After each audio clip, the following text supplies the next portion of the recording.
Ahí, perfecto.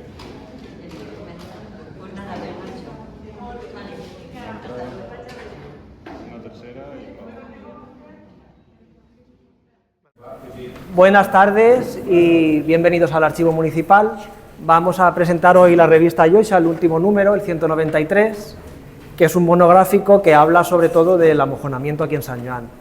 Lo hemos metido en el contexto de la exposición que veis ahora aquí en el archivo, que muchos de vosotros y vosotras ya habéis venido a verla, el paisaje como archivo, porque es una evolución de cómo ha ido transformándose nuestro término municipal. Pero bueno, yo solamente quería daros la bienvenida, las gracias por venir esta tarde, por sacar un ratito de vuestro tiempo, y voy a cederle la palabra a los miembros de Yoixa, a Paco y a Alfredo. Bueno, nos podemos quedar con que en estos 400 años, 500, los lindes, los mojones de nuestro término ha variado realmente muy poco, con dos excepciones, una que está en la zona de Muchamiel y otra que está en la zona de Santa Faz y el de Nicolau. Quitando esto, ha variado muy poco los lindes. ¿Podríamos tener más? Sí. Cuestiones de política y de intereses económicos de terratenientes probablemente hicieron que nuestro término sea más pequeño. Hemos perdido un poco de término municipal, pero básicamente lo que hemos perdido es que en un primer momento no se nos da. No se nos da por esa cuestión que te he dicho de intereses políticos y económicos de la ciudad de Alicante y luego los intereses económicos de algún terrateniente. Bueno, buenas tardes, gracias por estar aquí. Yo seré breve, el artículo lo ha hecho Paco, Manolo y Pepe han hecho el artículo que prácticamente es un monográfico sobre los límites del término municipal. Como luego comentará Paco, a raíz de esta exposición le surgió la idea de hacer un recorrido por los límites del pueblo buscando los amojonamientos antiguos, ¿no? Y salió un artículo que en un principio queríamos poner en la revista Yoixa en 2 entregas, porque era muy extenso. Ya teníamos algún artículo más para la revista, pero bueno, teniendo en cuenta que solo podemos sacar 2 revistas al año y cuando podemos, nos gustaría sacar una al mes, pero el trabajo no nos deja. Entonces, pues bueno, de vez en cuando hay parones y nos surgió la idea de, bueno, casi convertirlo en monográfico y el artículo está entero. Podríamos haberlo hecho en 2 partes con más fotos, pero hacer esperar a la gente 6 meses para ver cómo acaba esto y no poder ir a hacer un recorrido, el que quiera, siguiendo un poco lo que pone aquí, pues bueno, decidimos meterlo todo dentro de una revista y ya está. Entonces, bueno, la revista tiene un artículo, bueno, desde que falleció Isidro Boades, vamos publicando todos los números, pues una recopilación o bien de algunos de sus artículos que él publicó por las diferentes revistas de San Juan, de Campello, de Muchamiel, de la Albufereta. Y entonces esta vez hay una recopilación que he hecho yo de los artículos de Isidro en el libro de fiestas de moros y cristianos de Muchamiel. Por eso verán, pues bueno, es una selección desde el primer artículo que él publica de forma anónima para ver si, como era sobre la Virgen del Loreto, una procesión accidentada, y dice, a ver si a la gente, como él era tan prudente, él me dijo, es que a lo mejor a la gente no le gustaba eso y por eso no puse el nombre. Y efectivamente, su primer artículo es anónimo, pero es de él porque él me lo dijo. Y nada, simplemente una recopilación de sus artículos. Y luego este apartado de San Juan hace 100 años, San Juan hace 50 años y San Juan hace 25 años. Bueno, pues vemos cómo eran las noticias de San Juan hace 100 años en la prensa, hace 50 y hace 25. Igual los intereses de aquella época, de las cosas importantes, han ido cambiando al paso de estos años. Y nada, y el resto de la revista, como ahora contará Paco, está dedicado a las lindes de San Juan. Podemos ver aquí este plano, que lo hemos reproducido también aquí en el interior. Con la misma foto que tenemos aquí, coloqué los límites en rojo para que se vieran bien. Y ahora vamos a ir recorriendo un poquito, siguiendo la descripción que se hace de los límites del término. Vamos a ver cuántos mojones quedan, dónde estaban, y bueno, animo a todos los que están aquí a que simplemente, si quieren colaborar en la explicación, no hay ningún problema para que colaboren. Y poco más, esperemos que no tenga que pasar otro año hasta que saquemos el 194. Simplemente, si alguien quiere colaborar y quiere mandar alguna colaboración para la revista, estamos aquí dispuestos. Y cedo la palabra a Paco, que nos va a contar un poquito cómo se desarrolló la excursión que hicieron los tres y cómo fueron recorriendo el término. Buenas noches. Ante todo, darles las gracias por estar aquí compartiendo este rato con nosotros. Lo primero que querría hacer es un poco de historia de cómo se gesta esto. Este verano pasado, pues vine un día aquí al archivo a consultar unas cosas y tal, y Gaspar empezó a comentarme de esta exposición que iba a hacer para octubre, tal, y me comentó de este plano y de un documento que había visto en un libro de Mari Carmen Dueñas, que era un documento sobre la segregación, sobre las lindes de esa segregación, la primera que tuvo San Juan en 1596. Cuando me lo comentó, yo recordé que tenía otro documento sobre lindes, pero este era ya de 1750. Todavía seguíamos siendo de Alicante, ¿eh?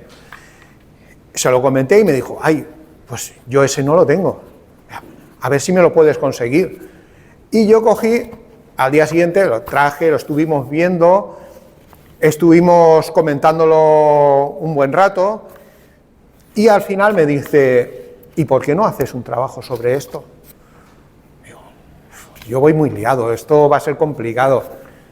Total, que empezamos a hablar sobre el tema, empezó a rondarme la cabeza, y dije, bueno, a ver cómo puedo enfocarlo. Entonces, lo primero que se me ocurrió fue comentárselo a dos amigos, dos muy buenos amigos míos, Pepe Pastor y Manolo Iborra, porque, a ver, Pepe, si hay alguien que se conozca el término de aquí de San Juan, yo creo que, vamos, hasta la última piedra se la conoce Pepe, esa es indiscutible, es el notificador de aquí de San Juan y se ha pateado todos los caminos, todas las carreteras, todas las calles y se lo conoce perfectamente. Y luego Manolo es un gran entendido en genealogía y nos iba a servir de mucho sus conocimientos para, por medio de la documentación, ver esos puntos, esos lindes, dónde estaban. Bueno, ¿cuál es nuestro interés al publicar o al hacer esta pequeña charla? Lo primero es que queremos dar a conocer estos dos documentos, el de 1593 y el de 1750, que nos parece realmente muy interesantes. En segundo lugar, queremos mostrar, más que en un plano, vamos a poner estos cuadraditos donde estaban las lindes según ese documento, para que nos podamos hacer una mejor situación, nos podamos poner más en situación con respecto al plano. Y luego, por último, imagino que saldrá el tema, pero bueno, lo que no queremos tampoco es que este trabajo sirva para polemizar el por qué estamos aquí y no estamos allí. Es simplemente lo que queremos es dar a conocer esta documentación y cómo estaba en un principio nuestras lindes. Por supuesto, no podemos decir que el trabajo para nada esté acabado. De cuando empecé a esto, teniendo en cuenta que tenemos nuestro trabajo, los archivos no están abiertos por las tardes. Realmente para las personas que investigamos se nos hace un poco complicado siempre que no estamos en periodo de vacaciones. En esos momentos, pues bueno, nosotros nos vamos, mucha gente nos mira como diciendo, uy, tiene vacaciones y se va al archivo. Pero bueno, la cuestión es que evidentemente faltan muchas cosas por investigar, muchas cosas que decir sobre estos dos documentos y bueno, trataremos de seguir investigando. Si salen más cosas, publicaremos o haremos una charla o las dos cosas como en este momento, y si no, pues bueno, esto quedará. al mismo tiempo que el resto de la exposición, pues es una cosa que quedará por tiempo.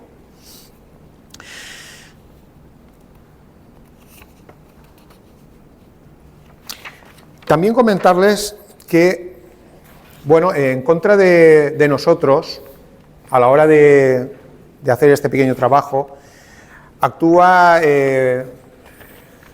sobre todo la toponimia, porque la desconocemos totalmente, la de hace 400 años.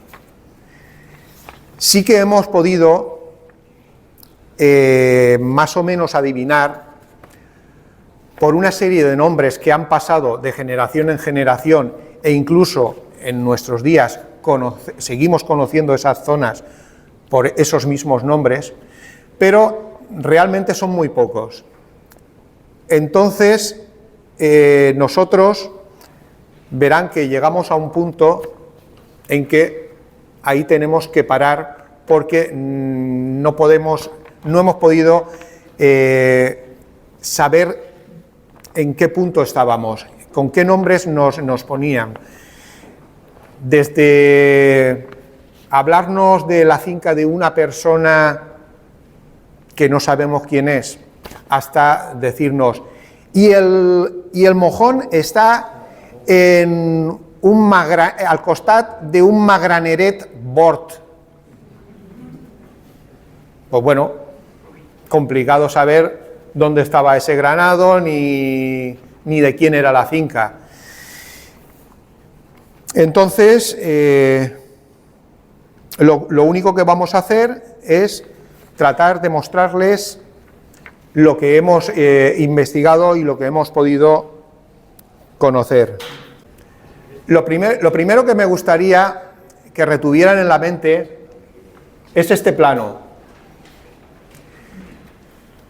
Esto es, digamos, un plano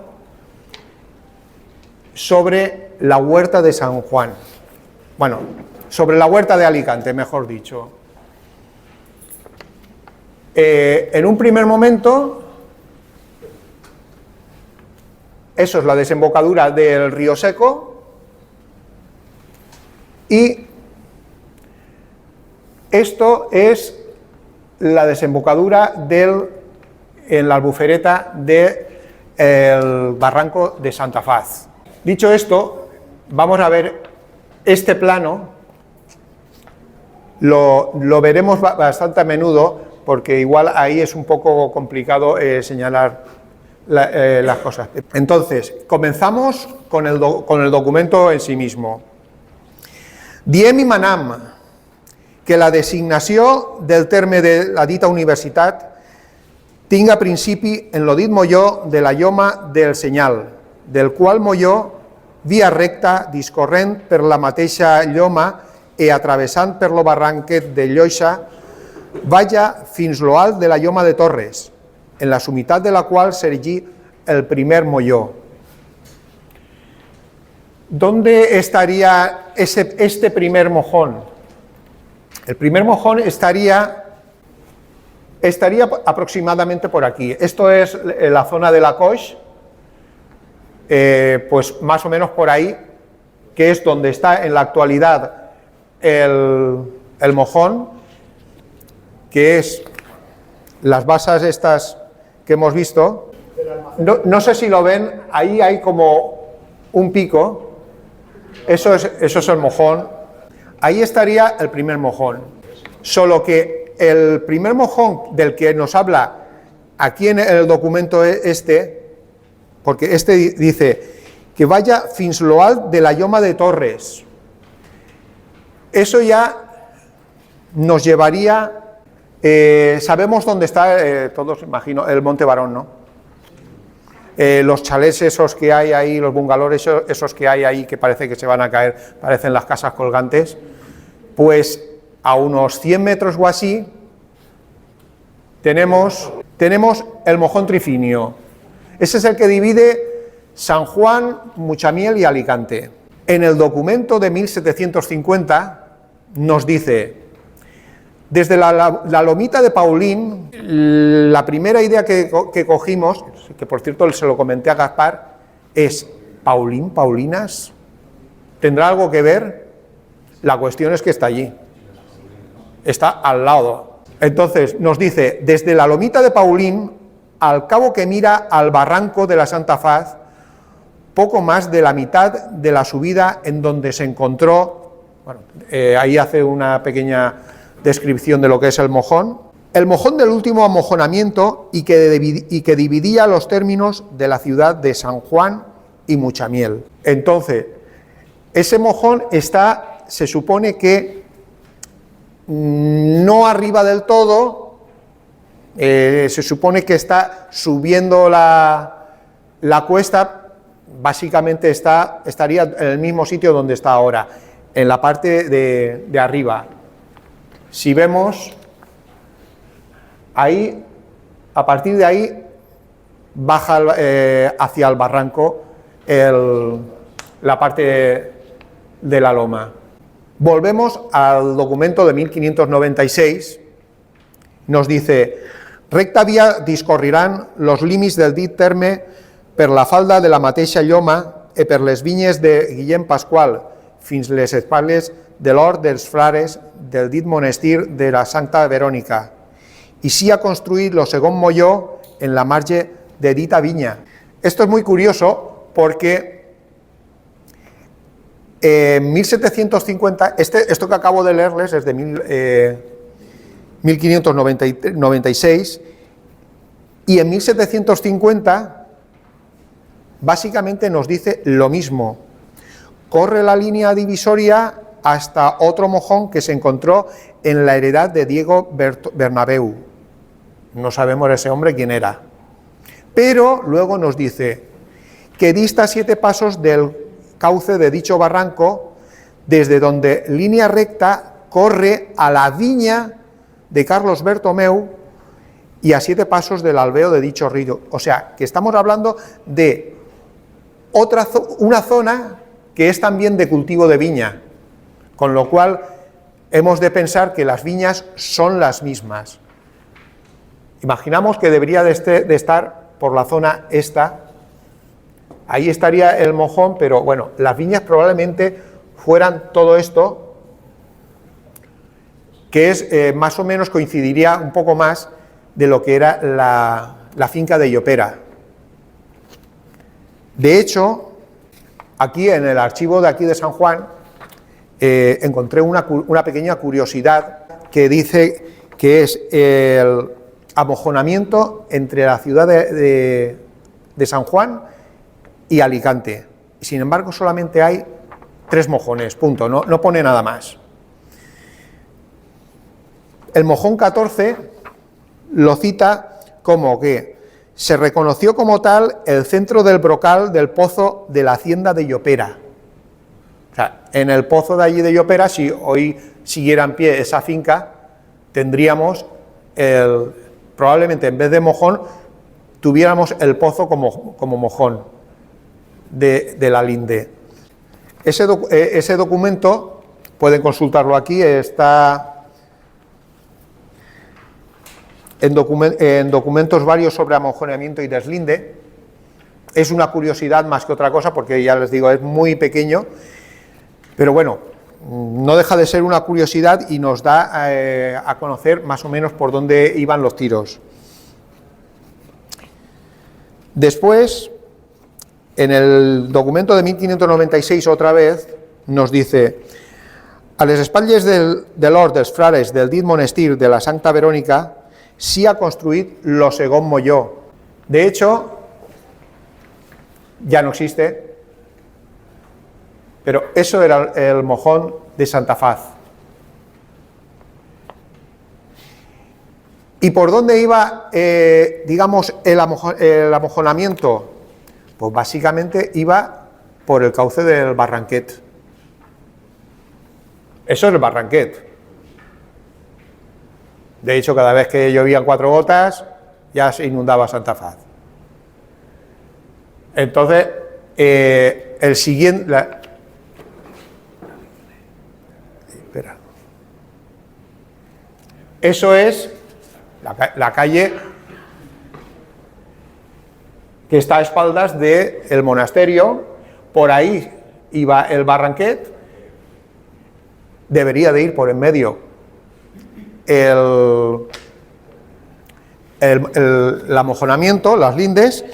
Sin embargo, en el mismo documento de 1500 nos dice que travessant dit Barranquet avall pasarán los límites del dit terme fins al camp de Nicolau Escorça, en lo cual, junto a la regadora y canal de sequía a les espatlles de una caseta, se edificará lo tercer molló. Aquí vemos que aquí está Santa Faz, pero la finca del Nicolau es esta. Esto sería el cauce del Barranquet, que coincide perfectamente con la descripción que nos hacen en 1596 de por dónde iban las lindes, que irían más o menos por aquí, hasta aquí, aproximadamente. Habla de una regadora, la regadora era una balsa, y el canal del Fedramí, el ramal de riego de Alfadramí, que es este, con lo cual hasta ahí iría la linde. Hoy en día la tenemos aquí. Esto también me interesa que lo conserven un poco en la memoria, las diferencias que hay entre lo que aparece en 1596 y 1750.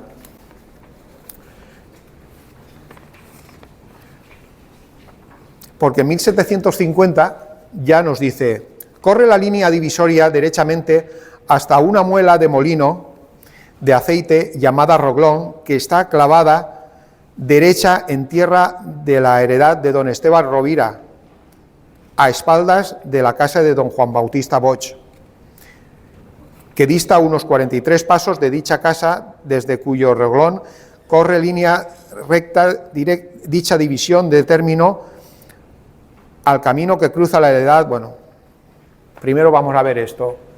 1750. Hemos visto que en 1596 sigue recto, sigue la línea de Santa Faz recta hasta aquí. En 1750 no. 1750 nos cortan por aquí, hasta el de Rovira. El de Rovira es Torrejuana.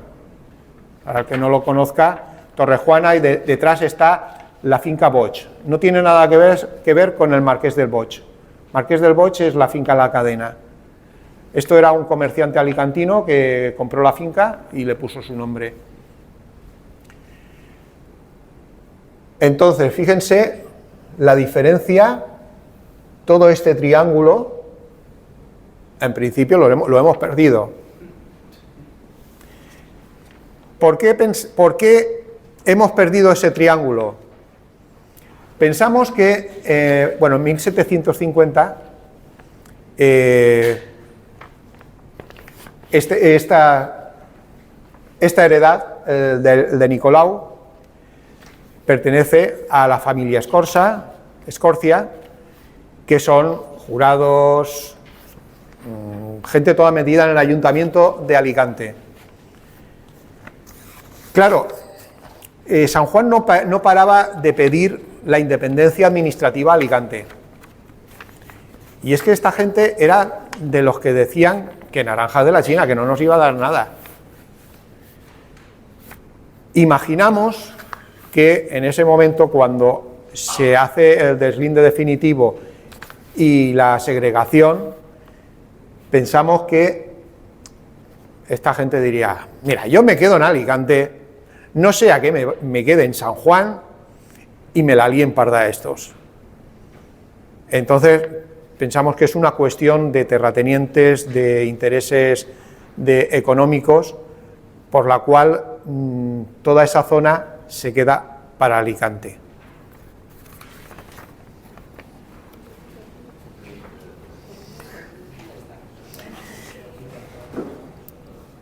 Como les decía, corre línea recta dicha división al término de caminos que cruza a la heredad de don Francisco Maravéz, que antes era del Capiscol don Félix Sánchez. O sea, siguen recto a lo que es la finca Capiscol. Creo que la gran mayoría conocemos dónde está el Capiscol. Toda esa zona, pues más o menos por ahí, por esa zona, estaría el siguiente mojón.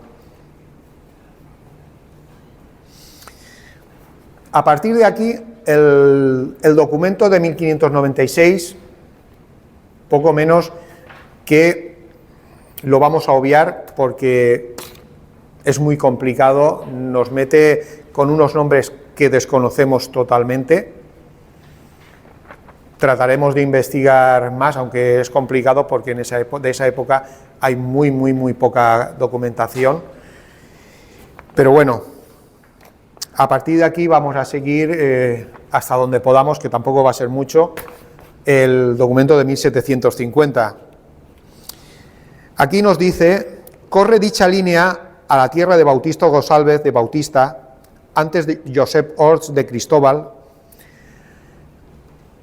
a una majada del mismo, a cosa de 35 pasos del camino o senda vecinal que pasa por al lado de dicha majada, y al linde de la tierra de los herederos de Llopis. De allí a la heredad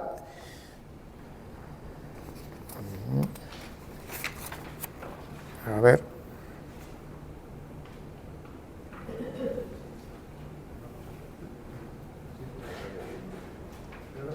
Me he ido para abajo.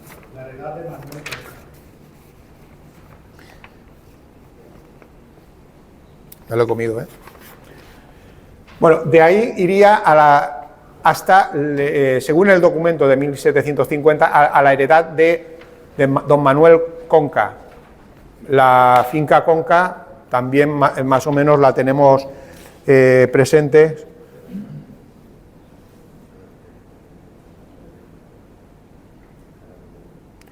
Esto es los apartamentos Conca y esto es el edificio Conca.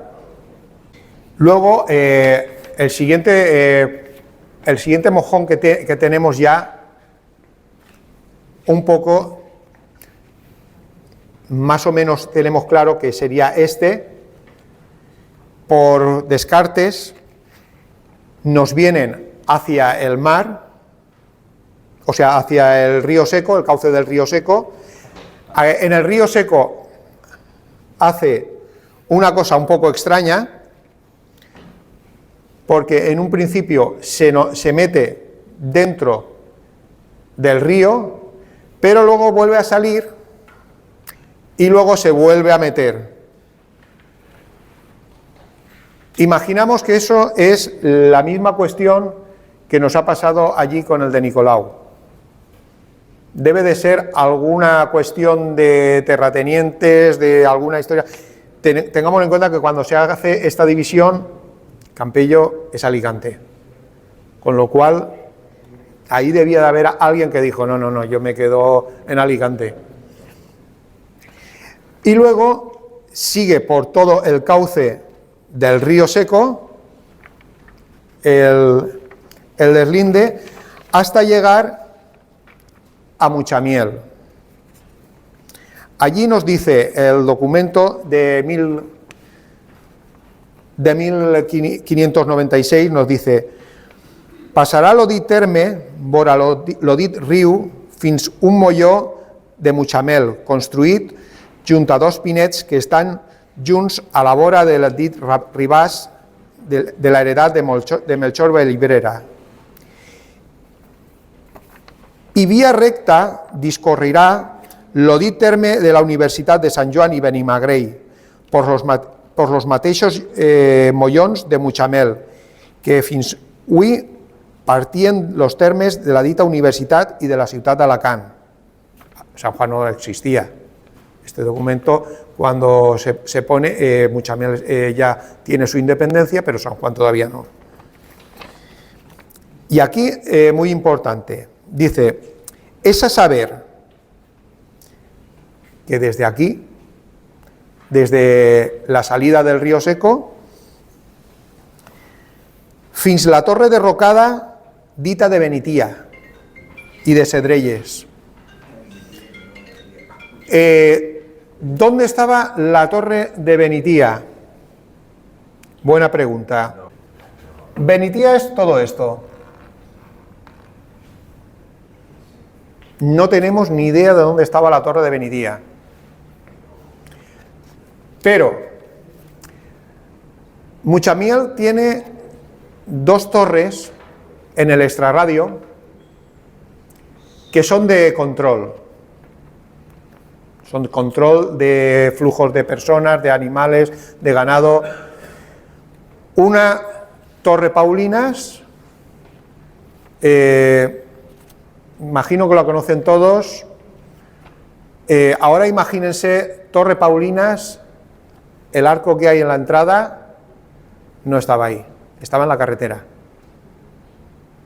Era como un arco para entrar o salir. Entonces, eso nos dice que esa torre es una torre de control de territorio. La otra es la torreta, que está por la zona del volador. Desde allí, desde lo alto, se controla una bestialidad. Puedes controlar todo lo que quieras. ¿Qué pasa en Benitía? Tenemos una loma también. Bueno, en realidad tenemos dos, porque aquí tenemos otra. Aquí es donde está la ermita de San Pere. Imaginamos que en uno o en otro, casi más aquí, estaría esa torre. Imaginamos, cuidado. Pero lo que sí que es muy curioso es lo que nos dice: y de allí recta línea al molló de Guillem Pascual, y del dit molló de Pascual vía recta fins al de sus dit molló de la lloma del Señal. O sea, que básicamente desde aquí que está, se supone que hay un mojón, en este momento iría a la Torre Benitía y de ahí ya recto hasta aquí. Fíjense que la linde viene por aquí, pero luego hace una cosa extraña, se mete hacia adentro, viene aquí y luego otra vez aquí. Si cogemos y trazamos una línea recta, todo eso parece que alguien nos hubiera comido ahí un pedazo. Entonces, nosotros lo que hemos visto es que efectivamente, desde las primeras lindes de 1596 hasta las actuales de la actualidad, básicamente, porque este plano es de finales del siglo pasado, hemos perdido bastante territorio. E incluso hay veces que dices, pero si esto parece que no estaba aquí hace X tiempo, o a mí me han dicho no hace mucho, hablando con una persona, nos decía, es que el límite de Muchamiel no estaba aquí en lo que era el mesón castellano, no sé si lo han conocido todos, imagino que sí. Dice, estaba más allá y se lo trajeron para acá. O sea, esto un poco es lo que le comentaba a Gaspar hace un momento. Parece que estemos en la España de 8 apellidos catalanes, cuando coge el padre y dice, mi hijo no nace en España, y arranca la señal de España y se la lleva más para allá. Pues esto un poco parece una cosa así. Y bueno, básicamente esto es lo que les hemos podido podido comentar en relación a estos dos documentos, que para concluir, sí que querríamos extraer unas pequeñas conclusiones de todo esto. La primera, que no hay, no tenemos claro de esos dos momentos ningún punto, ningún mojón exacto. Quizá con las excepciones del de Santa Faz y más o menos el que les he comentado del de Nicolau. Otra cuestión es si el deslinde viene siguiendo el río, bueno, el barranco, todo esto es el barranco y es la linde también, porque en vez de seguir la linde, el cauce del barranco, ¿por qué cruza? Eso es un poco para hacer un poco de reflexión sobre el tema, ¿no? Si hubiera seguido recto, estaríamos hablando desde la Albufereta hasta el Río Seco. No es nada desdeñable. También hay que tener muy clara una cosa. Al final, esto que acabo de decirles es y sí. La cuestión es que y no. Pregunta, ¿por qué la playa de San Juan no es de San Juan? Aquí en San Juan siempre ha habido la historia de decir, bueno, es que nos la quitaron.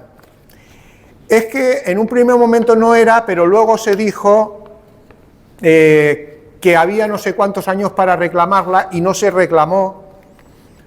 Lo cierto es que ni en el documento de 1596 ni en el de 1750 no dice nada que vaya más allá de esta linde. Llegamos hasta donde llegamos y no vamos más hacia abajo. En un primer momento se suponía que el rey había dicho que nos tenían que dar, Alicante tenía que darnos la cuarta parte de la huerta.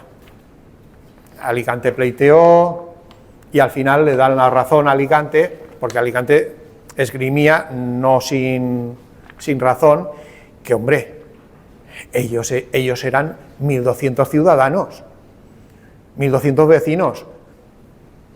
Aquí apenas llegábamos a 150.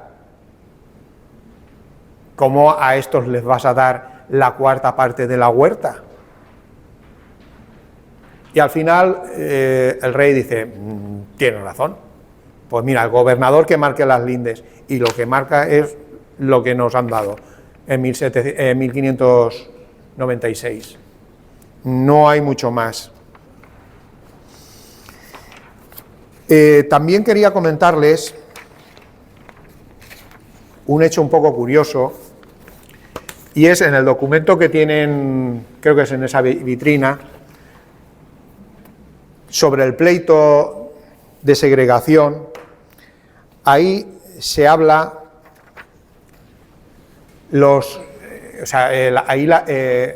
se llama vecinos para que en el pleito declaren. ¿Y qué es lo que declaran? Pues todos más o menos declaran lo mismo. Sí, si la linde estará aquí, pero es que a mi padre ya decía, que su abuelo decía, que no sé qué, que la linde no iba por donde va ahora. Eso lo han hecho luego con posterioridad. La linde iba por la Creu de Bataller. ¿Dónde estaba la Creu de Bataller? Pues Alfredo creo que tiene algún dato por ahí. El sitio exacto no se sabe. ¿Dónde podría estar? Decían que más o menos, si la Santa Faz quedaba dentro del término, un sitio cercano donde colocar la cruz de Bataller es en un cruce de caminos.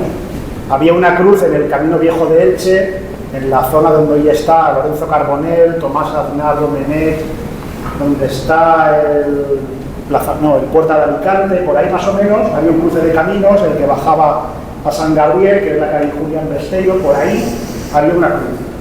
Se colocaban más o menos en cruces de caminos. No quería decir que fuera el límite. Entonces, a la hora de poner una cruz en un cruce de caminos, es una suposición. Podría estar en el cruce del hogar provincial. Más o menos la distancia sí que saldría. Si se supone que en algún momento la Santa Faz pertenecía al término municipal de San Juan, que no lo tengo yo muy claro, se supone que si ese límite llegaba a una cruz llamada de Bataller, un sitio lógico, entre comillas, para poner una cruz en un cruce de caminos, ¿no? Podría estar ahí. ¿Es posible? Bueno, misterio. Hasta que no encontremos quién era el tal Bataller, nos sale un Bataller, pero por allá. Sí. Nos sale un Bataller por allí. Puede que hubiera terrenos de Bataller por aquí, bueno, no hay constancia no hemos encontrado nada que sea de Bataller. Ni tampoco se menciona ninguna cruz histórica que estuviera puesta ahí.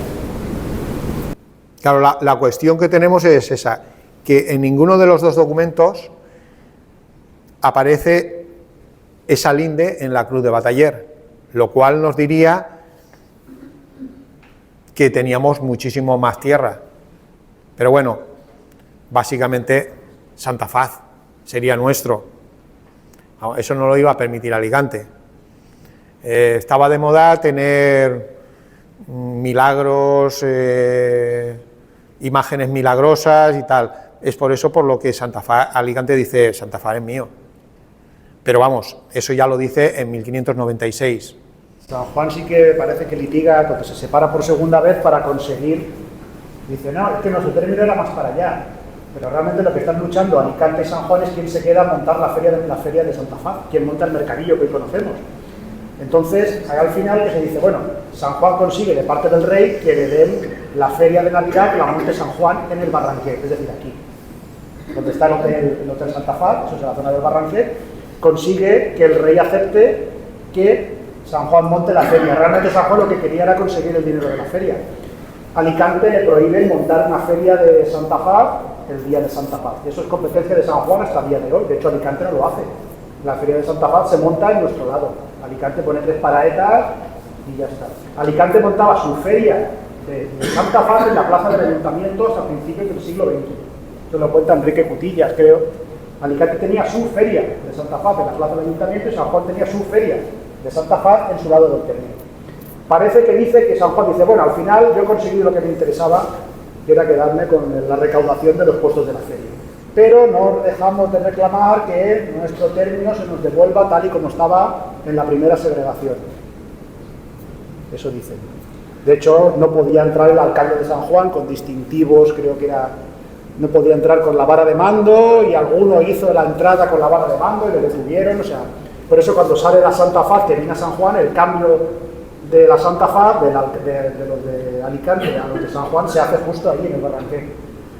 Hace unos años se hizo una romería de la Santa Faz a San Juan y el cambio se hizo justo ahí. Una vez que llegas a la parte de atrás donde empieza el término, ahí se pasó la Santa Faz a los vecinos de San Juan. ¿Dónde estaba? ¿Llegaría hasta aquí el término? Bueno, algunos dicen que sí, pero no hay constancia en ningún sitio que lo diga. ¿Dónde estaba la cruz? Igual la cruz de Bataller está ahí, pero vamos, no queda claro dónde estaba esa cruz. Por ahora no la hemos encontrado. Luego también, una cosa curiosa es que al final, imaginémonos que la creu de Bataller estaba aquí, pero bueno, Santa Faz, zona del Milagro, se la quedan los alicantinos. Pero en la Loma de Benitía, bueno, en la Loma de Benitía no, mentira, en la Torre de Benitía también se produce un milagro. Se cae un obrero que estaba levantando la torre y en vez de matarse, como tenía que haber hecho, pues el hombre sale de rositas. Todo el mundo efectivamente dicen en esa época, milagro, milagro. ¿Es por eso por lo que Muchamiel nos pegó ese bocado? Quizá, no sabemos, pero la cuestión es que ahí había una torre con un milagro y se la queda Muchamiel y allí había un punto donde se produce el milagro de la Santa Faz y Alicante se queda con la Santa Faz, con el monasterio y con todo.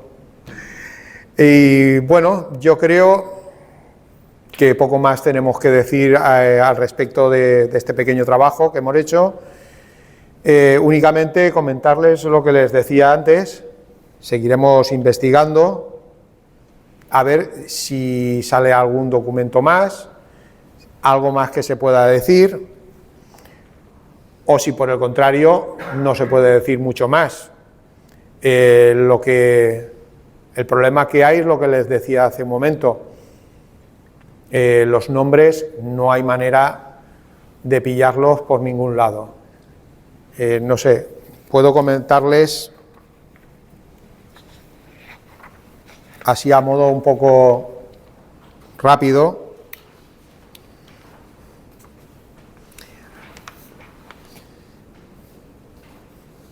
Anant per camí carril, que va de Ves llevant a la Marjal fins lo cantó de la part d'avall del bancal de Luis Joan Torres, a la vora del dit carril, junt a un ameler que està en lo mateix bancal, serà edificat lo sisè molló, del qual molló del bancal de Luis Joan Torres discorren los termes de dita universitat recta via fins a la caseta derrocada de Na Juliana, serà erigit en lo siti i sol de la dita caseta lo setè molló.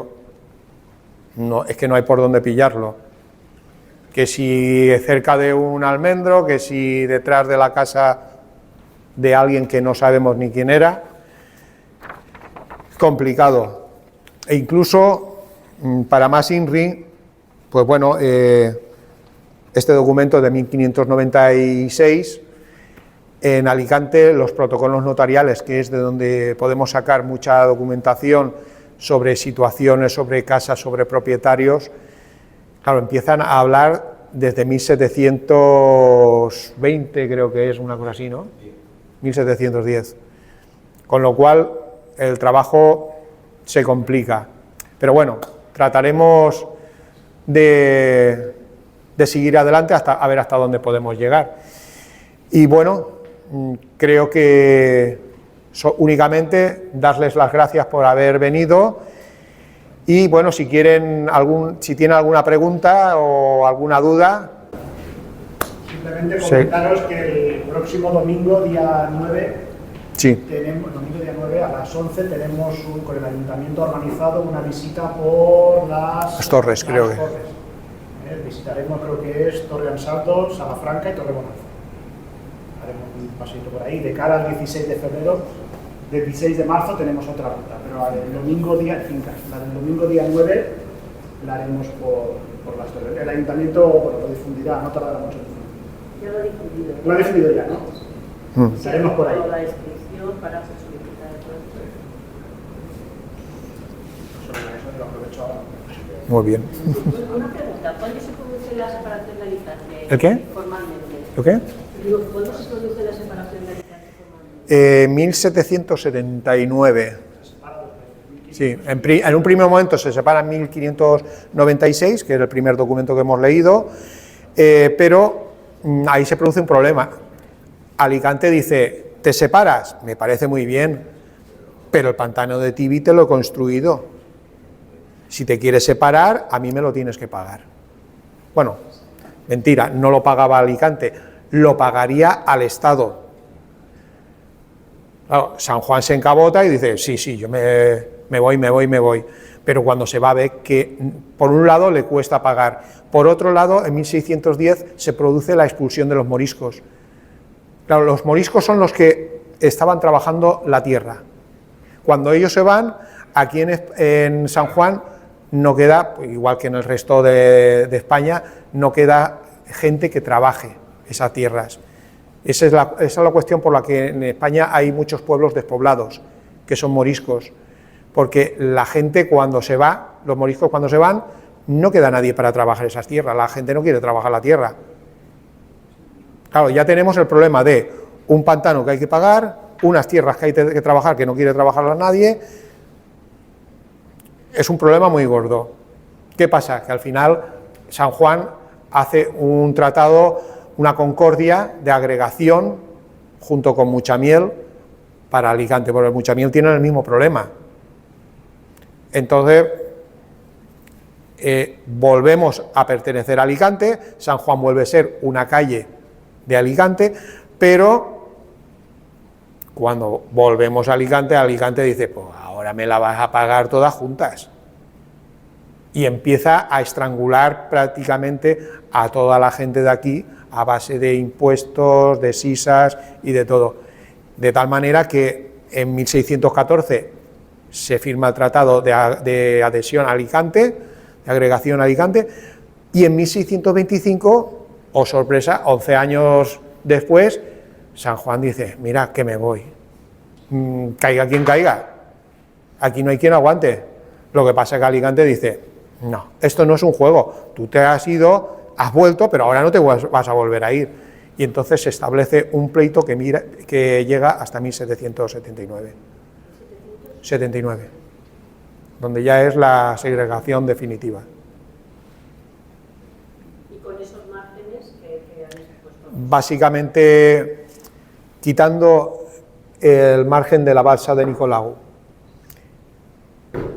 y esta zona de aquí, de Muchamiel, los márgenes se han tenido que mover muy poco. Quizá, lo que pasa es que eso no lo dice por ningún lado, ese pico que entra y sale en el río Seco, igual también se produjo el mismo problema que allí, que alguien que no querría pertenecer a San Juan y dijo, bueno, a mí me dejar en Alicante. Pero los márgenes se han movido muy poco con esas excepciones. Pregunta, perquè en el document de 1596 es refereix als termes de la Universitat de Sant Joan i de Benimantell. Universitat es un tractament com el de ciutat o el de vila o el d'aldea, abans eren universitats. Què passa? Que fins a fa 4 dies era Regia Universitat, el tractament és això, Regia Universitat de San Juan y Benimagre. El obviar Benimagre y dejar solamente en San Juan es relativamente reciente. O sea, hasta hace 100 años aproximadamente, o un poco más o menos, era Regia Universidad de San Juan y Benimagre. Y quizá el que empieza a hacer el distingo es José Montesinos Pérez de Orumbela, una especie de cronista de Orihuela, que hace una obra manuscrita súper extensa de 20 volúmenes, que toca todos los pueblos de la gobernación. La gobernación, la ciudad, la capital, digamos, era Orihuela, no era Alicante. Alicante solamente era un castillo y poco más. La ciudad importante era Orihuela. Y este hombre, entre otros pueblos, habla primero de San Juan y luego habla de Benimagre. Habla de ellos como dos piezas separadas y poco después empieza a citarse como eso, como San Juan. Más o menos cuando le dan el título a San Juan, cuando le dan el 1885, sí. el título de Villa, entonces ya el nombre de Benimagre desaparece. Ahí desaparece. Pero que es muy curioso porque hasta poco antes creo que hay sellos por ahí de Universidad de San Juan y Benimagre. Sí, creo que está, ese sello creo que está por, si os metéis en pares y ponéis San Juan, aparece el sello ese. De hecho, el alcalde era de San Juan y el primer teniente de alcalde o alcalde segundo era siempre de Benimagre. Eso hasta el siglo XIX sería más o menos. Bueno, no está nada. Ahora mismo tenemos un alcalde de San Juan y un concejal de Benimaclet. El alcalde era de San Juan y el primer teniente del alcalde o alcalde segundo era de Benimaclet. Sí. Bien. Paco, jo volia preguntar-te, has citat a l'expulsió dels moriscos i el que jo recorde d'haver llegit és que de la Marina Alta, en el port de Dénia, les van expulsar aproximadament 50.000. Què sabeu des de l'expulsió des de Sirena de Cartagena? A ver, eso hay un libro de... ¿Cómo se llama el hombre este? Este que dijo el libro de los morisquillos. Ahí lo tengo yo por casa. Gerardo Muñoz, sí. Gerardo Muñoz publicó por entregas en el diario Información una serie de artículos sobre la expulsión de los moriscos y luego lo recopiló en un libro. Sí, y además tiene un libro que habla de los morisquillos, de los niños pequeños que eran moriscos, pero que no se les permitió abandonar el país. Se los quitaron, digamos, a los padres y se educaron aquí con familias cristianas. No es una literatura que se haya, o una investigación que se haya hecho yo. Básicamente lo que dice Alfredo de Gerardo Muñoz es de lo muy poco que conozco. A ver, sí que podemos decir que toda la zona de la sierra, no sé si habéis ido a la zona de los Valls, la Vall de Gallinera, era una zona morisca. Ahí es donde se hace fuerte y empieza una pequeña revolución al Azraq. Digamos que los moriscos intentan quedarse, intentan alguna pequeña revuelta, intentan varias cosas, porque ellos no querían irse, porque sabían que cuando se fueran de aquí, con todo lo mal que estaban, donde iban a ser recibidos por sus propios musulmanes, sus propios compañeros de religión, iban a pasarlo mucho peor, y entonces ellos no quieren irse. De hecho, hay un libro, una novela, que yo la recomiendo porque habla del tema de los moriscos, no aquí, sino en la zona de Granada, y luego la lleva a Córdoba, pero bueno, básicamente está hablando del mismo término, de los moriscos. Es la mano de Fátima, de Ildefonso Falcone. Es una novela preciosa y trata muy bien el tema este, e incluso él llega a hablar de la cuestión de los plomos, creo que es, o una documentación en metal que se encuentran, no sé si fue en la Catedral de Córdoba o de Granada, que hablaba de esto de la intención de unificar las dos religiones. Era como un intento más de los moriscos por tratar de quedarse aquí en nuestro suelo. Luego se descubrió que era todo falso y bueno, ha pasado a la historia un poco como pues eso, un intento más de los moriscos de quedarse en nuestro suelo que no les valió. A ver, hoy en día hay muchos más, ¿no? I vivien així més de 600 anys. Sí.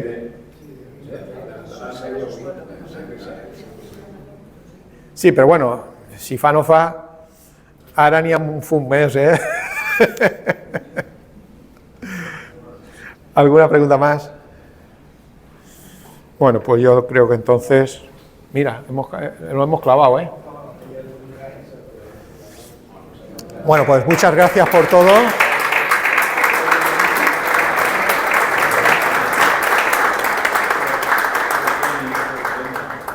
Y les emplazamos a la ruta esta que haremos el día 9. Ahí, perfecto.